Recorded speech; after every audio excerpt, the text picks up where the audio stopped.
Hello folks, let's talk about Xinyan. She's a 4-star Pyro Claymore user who takes after her father.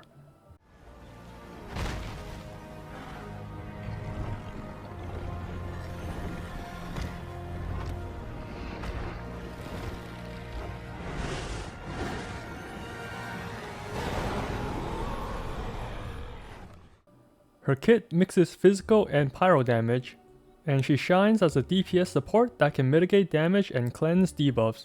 Sadly, her role as a main carry is not as strong. Her attack animation along with her damage values puts her well below other 4-star Claymore users like Razor and Beidou. Her support potential is quite high, and she can provide a lot of benefits for just appearing on the field for a couple seconds. I'll be going over some unique perks from her skills, how to utilize her abilities, gear, and team comps, so let's begin. As stated earlier, her normal attack damage output pales in comparison to other Claymore users, but she excels in other areas. Her Constellation 1 does increase her DPS a little, but it's not enough to come close to Razor. However, her Constellation 6 might make her viable as a charge carry. Her charge attack has a quick startup, much faster than Razor or Beidou, and may place Xinyan at a decent position as a charge carry. I don't have a Constellation 6 Xinyan to test this, but the numbers alone does look promising. Xinyan's elemental skill, Sweeping Fervor, has a lot of potential. She damages nearby enemies with the skill and gains a shield buff that depends on the number of enemies hit. Her shield has 3 levels, and the max level is called Rave, which does extra AoE damage while the shield is still active. Her Ascension 1 makes it easier to get the level 3 shield, requiring only 2 enemies hit.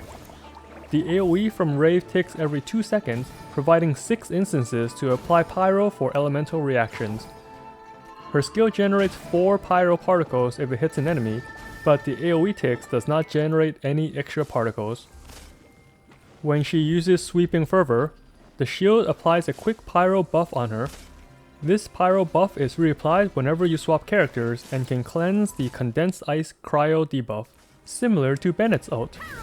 You can see me using the shield to remove the debuff on my team. Normally, this debuff drastically increases your stamina usage and stops it from regenning. This is super helpful on Abyss Floor 12. Also, her second Ascension passive provides a 15% physical damage buff when the shield is active. It's not as strong as Superconduct, but every little bit helps. Her elemental burst, Riff Revolution, does a big chunk of physical damage around her, followed by some small pyro ticks, and looks very cool. It slightly knocks back smaller enemies and have a fairly small radius of effect.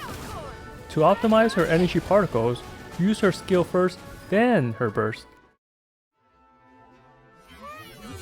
The energy particles will be absorbed during the animation lock from her ult.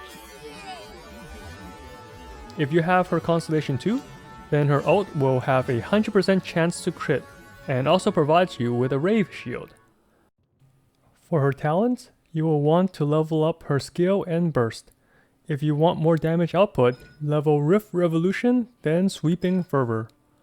If you want bigger shields, level Sweeping Fervor, then her ultimate. Both her abilities are good and should be raised to at least level 6 regardless. Since she's a support, she won't be using her normal attacks, so don't bother leveling up Dance on Fire. Her first Ascension passive is really helpful. It makes it way easier to activate Rave. Always try to hit multiple enemies with her E for those extra pyro ticks. Her second passive will buff physical carries while they are shielded. This will also buff her own burst, so you should always cast her shield first, then the ultimate. For Constellations, the first one will help her carry roll very slightly. It won't affect her as a support. The good buff is at Constellation 2. This makes her burst always crit on the physical portion, and that's the part that hits the hardest. If you have this Constellation, then ignore building crit rate and get as much crit damage as you can. Her fourth Constellation also helps with her support role. It will decrease the physical resistance of enemies hit by her shield activation. This acts as a mini superconduct to help out your physical carry. The last constellation is the wild card.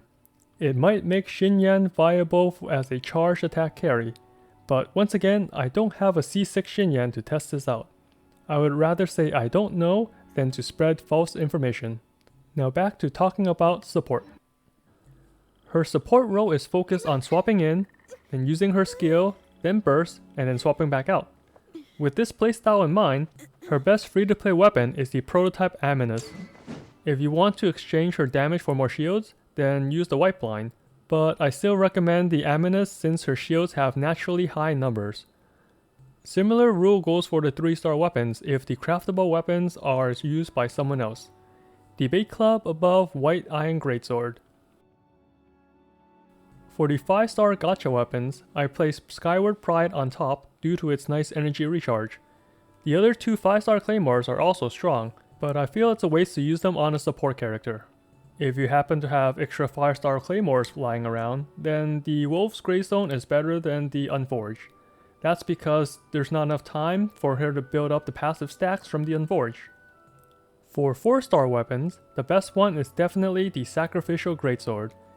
Since you always want to hit multiple enemies with her elemental skill, the chance of activating its passive is really high.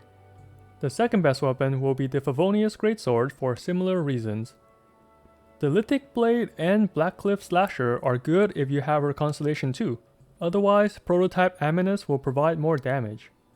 You want to build towards crit damage if you have Constellation 2 since it makes the physical portion of her ult always crit anyways.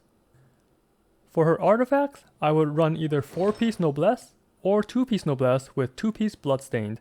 It depends if you want her to do more damage or provide a buff for your team.